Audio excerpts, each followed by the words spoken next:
The rock star opened up about his early days in the music industry and how it impacted his relationship with his wife. Jon Bon Jovi met his wife, Dorothea, when they were teenagers, and aside from a brief split when the rocker dated Diane Lane, they've been together ever since. We finally ran away on a day off and I went to Vegas and got married. Jon Bon Jovi's rock-solid marriage is hanging by a thread, and his legendary voice is slipping away. Behind the scenes, his wife, Dorothea, confronts him with the harsh reality of his fading performances. Medical scans paint an even darker picture. One of his vocal cords is thickening in a way it shouldn't, while the other is wasting away. Will Dorothea finally walk away now that his voice is failing? Join us as we find out why Jon Bon Jovi's wife is saying goodbye after his tragic diagnosis. A rock legend loses his voice. The year was 2022. Jon Bon Jovi stood on stage in Nashville delivering the final notes of "Livin' on a Prayer" as thousands cheered. But behind the curtain, something felt off. The confidence that had carried him through decades of sold-out shows wavered as he turned to his wife, Dorothea. He wanted reassurance, but her answer hit hard. His voice wasn't what it used to be. The power, the range, and the signature sound that once filled stadiums had weakened. Fans might not have noticed right away, but Jon felt it. And now, so did she. For months, the signs had been there.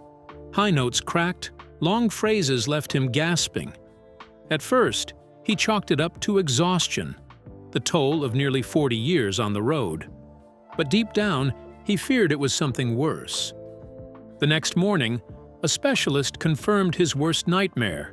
Scans showed that one vocal cord had thickened unnaturally while the other had weakened. Vocal atrophy.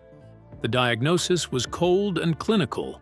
Vocal issues, this was unique. Whereas if both cords are meant to be symmetrical, and let's pretend for the sake of conversation, as thick as your thumb, one of mine was as thick as the thumb, but the other one was as thick as a pinky. But to Jon, it felt like his very identity was slipping away. Singing wasn't just what he did, it was who he was. He had shared a stage with Pavarotti and spent decades perfecting his craft. And now, the voice that built his career was failing him. The thought was unbearable. In quiet moments, he wrestled with questions he never thought he'd have to ask. What happens when the one thing that defines you is taken away? Doctors suspected that COVID-19 might have made things worse. Back in 2021, Jon tested positive just before a fan event in Miami. At the time, his symptoms were mild, but new research suggested the virus could cause long-term damage to the respiratory system, especially for singers. What could have been a slow decline became a rapid one, but giving up was never an option. In June 2022, Jon underwent vocal fold medialization surgery, a procedure meant to strengthen his deteriorating cords. The recovery was grueling. Every day started with breathing exercises. Every note had to be relearned. His voice, once an effortless force, became something he had to fight for. During this battle, he found an unexpected mentor in Shania Twain. She had faced a similar struggle years earlier, and her support meant everything. She knew what it was like to have a voice that no longer obeyed, to stare down the possibility of never singing the same way again. Progress was slow, but by 2024, there were signs of hope. His voice wasn't the same, but it carried a different kind of strength, one built on resilience. When Bon Jovi released their 16th album, Forever, longtime fans noticed the change. The sound was deeper, more measured, and laced with hard-earned emotion. One critic put it best: in finding a new voice, Bon Jovi has found new meaning. The fight isn't over, but one thing is certain: the legend refuses to be silenced. As Jon Bon Jovi struggled to regain his voice, another battle was brewing behind the scenes. His marriage, once rock solid, was now under pressure from public scrutiny, personal struggles, and the relentless glare of fame. Jon Bon Jovi met his wife, Dorothea Hurley, when they were teenagers, and aside from a brief split when the rocker dated Diane Lane, they've been together ever since. We finally ran away on a day off, and I went to Vegas and got married. Just like his voice, is he about to lose it all? Dorothea Hurley. When Dorothea Hurley skipped the April 2024 screening of Thank You, Good Night, the Bon Jovi story, rumors spread fast. Her absence from the red carpet raised eyebrows, especially since it came just weeks after Jon admitted that he hadn't always been faithful during their 34-year marriage. The tabloids ran wild with speculation, spinning tales of a relationship on the verge of collapse. The truth, however, was far less dramatic, but no less challenging. Dorothea was at home recovering from COVID-19 and unable to attend the event. A representative later confirmed she was feeling better, but the moment highlighted just how much public pressure their marriage has endured over the years. Their story didn't start under the bright lights of fame. Long before the sold-out stadiums, they were just two kids from Sayreville, New Jersey, high school sweethearts with simple dreams. While Jon chased a music career, Dorothea followed her passion for karate, eventually becoming an instructor. Their relationship wasn't built on industry connections or fleeting celebrity romance. It was rooted in years of shared history, long before Bon Jovi became a household name. In 1989, at the height of the band's success, they shocked everyone with a quick, no-frills wedding in Las Vegas. No extravagant ceremony, no A-list guests, just the two of them making a commitment many assumed wouldn't last. The music industry was furious, fearing marriage would ruin Jon's appeal to female fans. But Dorothea never cared about the rock star image. She saw the man behind it all. That honesty became the foundation of their marriage. While millions worshipped Jon as an untouchable icon, Dorothea knew the exhausted performer, the overworked father, and the artist wrestling with doubt. She was never afraid to tell him the truth, even when it hurt. Their relationship survived the usual pitfalls of rock star life, temptations that destroyed so many celebrity marriages. Jon never denied the challenges, admitting that he hadn't been perfect, but he never let anything jeopardize the life they built together. Perhaps the most telling moment of their partnership came during Jon's vocal crisis. After a Nashville show where his voice faltered badly, Dorothea was the one person who gave it to him straight. While managers and producers might have sugar-coated the situation, she told him exactly what he needed to hear. Over the years, Jon's music has hinted at the struggles they've faced. Sort of say, God forbid it's over, it's been incredible, and then, you put your faith in the God above and you say, let's work on this every day. And what you see in the doc happened 1 and 2 years ago now. So I'm well on the road to recovery.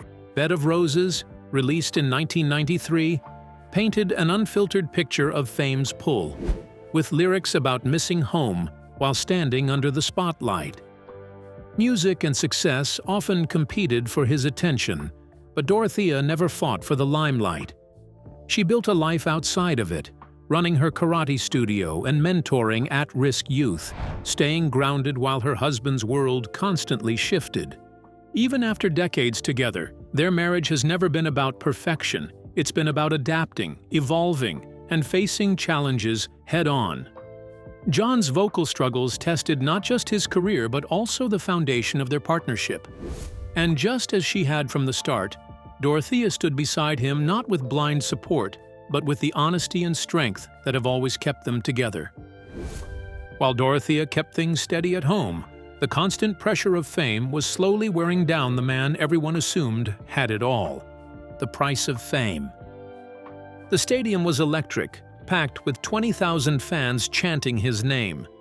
The lights dimmed, the opening chords of Livin' on a Prayer rang out, and Jon Bon Jovi stepped onto the stage with his usual swagger. To the crowd, he was larger than life, a rock legend who had it all. But beneath the leather jacket and confident smile, the reality was much different. Jon Bon Jovi was falling apart. Between 1988 and 1990, Bon Jovi's New Jersey World Tour pushed past 230 shows across multiple continents. The pace was brutal. Night after night of 3-hour performances, endless flights, and the constant pressure to be everywhere all the time. There were no breaks, no time to recover, just a never-ending loop of airports, hotels, and arenas. For Jon, the weight of it all was crushing. Unlike his bandmates, he wasn't just performing, he was also managing business deals, handling label politics, and carrying the responsibility of an empire that supported hundreds of people. The first warning sign came during a show in Tokyo. In the middle of "Wanted Dead or Alive," his voice cracked. Just for a second, fans assumed it was exhaustion, but backstage, he was struggling to catch his breath, hands shaking as he grabbed for water. His manager brushed it off. The show had to go on.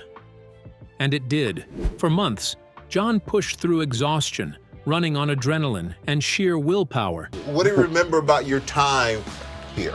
Oh, it was a magical time. From the fall of 1980 until the spring of '83, I was the gopher in charge. I would run errands, go get the food. The Rolling Stones are recorded in this room. David Bowie recorded up here. This is a legendary place. Sleep became fragmented. 2 hours here, another hour there. To keep going, he turned to extreme measures.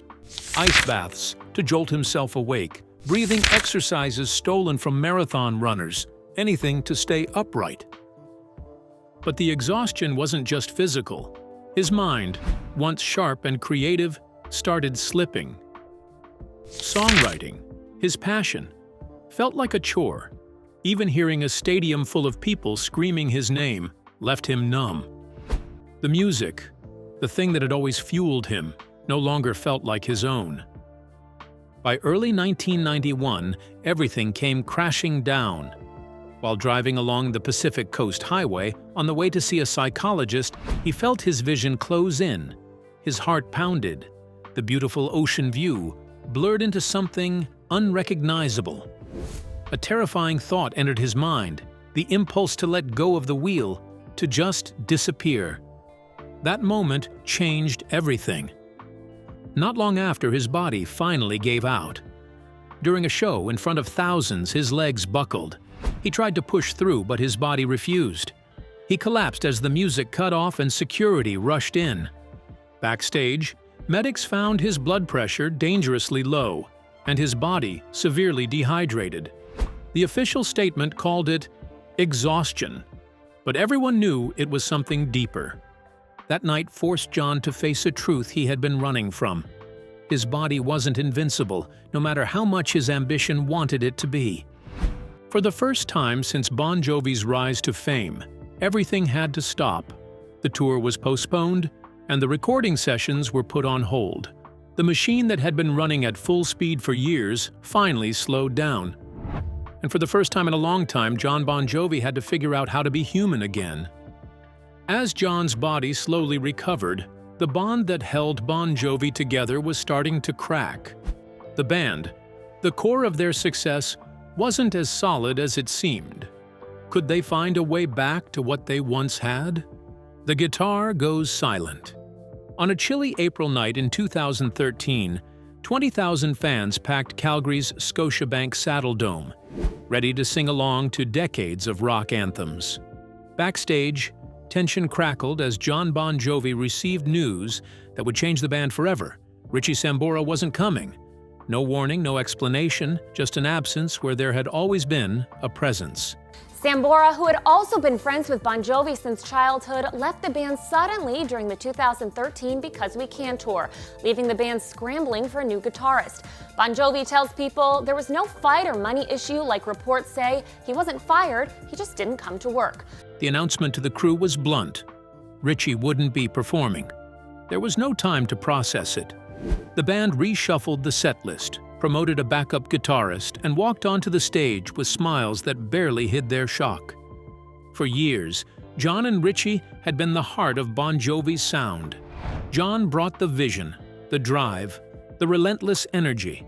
Richie added soul, his signature guitar work, and harmonies completing a musical partnership that had shaped a generation. Together, they created songs that felt larger than life. Behind the scenes, though, the cracks had been forming for a long time. After Jon's health scare forced the band to slow down, tensions that had been buried under years of touring and recording finally surfaced. Jon, always pushing forward, had little patience for Richie's growing desire to step back. Richie, meanwhile, was torn between the band and his personal life. His daughter, Ava, had become his priority, and the never-ending cycle of touring made him question what he was sacrificing. On top of that, Richie had struggled with substance misuse in the past. While he was committed to staying sober, the pressure of life on the road made it harder. The demands of the band left little room for personal healing. By the time the Because We Can tour kicked off in 2013, their once unbreakable bond was already hanging by a thread. They spoke more through managers than to each other directly. The no-show in Calgary wasn't a sudden decision. It was the moment years of frustration finally came to a head. For fans, Richie's absence felt impossible to process. How could Bon Jovi exist without the guitarist who had been there since the beginning? Jon, blindsided and hurt, didn't hide his disappointment. Publicly, he framed it as Richie's choice to leave. Privately, those close to him saw the toll it took.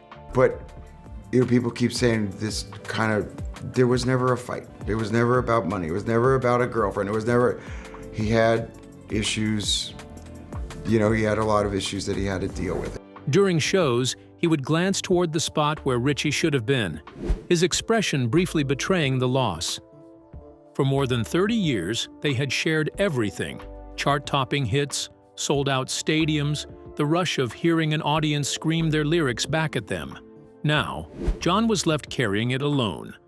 In 2018, the Rock and Roll Hall of Fame induction offered a glimpse of what once was. For one night, Richie returned, standing beside Jon as they performed together again. The chemistry was still there, effortless as always. Fans hoped it meant a reunion, but it was just a brief moment of nostalgia. When the night ended, they went their separate ways, Jon continuing the band they built, Richie embracing a quieter life away from the chaos. Their brotherhood had been real, but even the closest brothers sometimes have to walk their paths. As Jon's partnership with Richie fell apart in front of the world, a far more personal crisis was unfolding, one that hit even closer to home. His family, the one thing he held above all else, was facing its breaking point. How much more can he take? When the music stops. Jon had taken late-night calls for decades. They were just part of the job. Last-minute changes to a tour schedule, urgent updates from producers, or unexpected problems that needed his attention, he had learned to answer with sharp alertness, no matter how exhausted he was. But this call wasn't about music. It wasn't about business. It was about something far more important. It was about his daughter. Stephanie, away at college, had been found unconscious in her dorm room. It wasn't alcohol.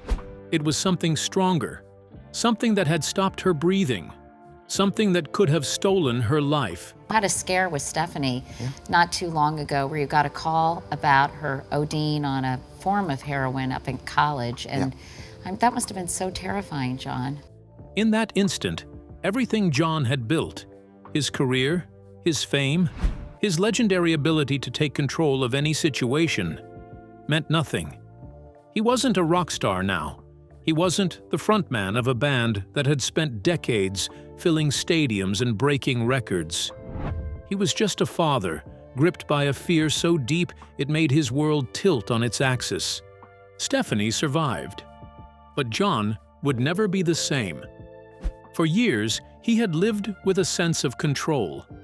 He had fought for his career, steered his band through highs and lows, and built an image of resilience. If something was broken, he fixed it. If an obstacle appeared, he pushed through it. But this was different. This was something he couldn't outwork, something he couldn't fix with determination alone. It was a brutal reminder that even the strongest, most successful people are helpless when it comes to the ones they love most. And just as he was reeling from that, everything else around him seemed to collapse. The band was locked in a battle with their record label. A completed album, the music he believed in sat shelved, trapped in corporate limbo while executives played their games. Years of hard work, of creating something meaningful, were reduced to frustrating legal negotiations that seemed to go nowhere. And then there was Richie. His musical partner of 30 years, the man who had stood beside him through every high and low, was gone. Just like that. No warning, no real explanation. One day they were bandmates, and the next, Richie was gone, walking away from everything they had built together. Jon had faced pressure before. He had been through industry battles, exhausting tours, and creative struggles. But this was different. The weight of it all pressed down on him in a way nothing else ever had. The fire that had burned inside him for so long, the drive that had pushed him to build a career most could only dream of, flickered dangerously low. People close to him saw the shift. He wasn't himself. The easy confidence that had always defined him was dimmed. He was quieter, more withdrawn, carrying something heavy that no one else could quite reach. Through it all, Dorothea was there. She had been his steady presence since they were teenagers, long before the fame, the money, the chaos. The world saw them as the rare rock and roll couple that lasted, but their bond was more than that. It wasn't about surviving fame. It was about knowing each other's souls. And when everything else in Jon's life felt unsteady, she was the one thing that remained firm. With her by his side, he started making changes. Priorities shifted. The never-ending cycle of touring, recording, and performing took a backseat to family. He made space for moments he might have overlooked before. The band carried on, but not at the relentless pace it once had. And something else changed, too. His music. For years, his songs had been about pushing forward, about resilience, about never backing down. But now, the message had deepened. It wasn't just about fighting through. It was about knowing when to let go, when to lean on others, and how to find strength not just in winning, but in surviving the moments that nearly break you. Jon had spent his life singing about holding on.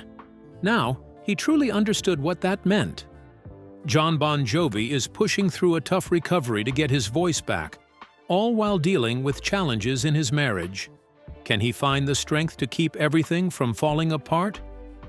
With the weight of fame and personal struggles piling up, could this be the hardest fight of his life? Share your thoughts with us in the comments section. Remember to like, share, and subscribe for more.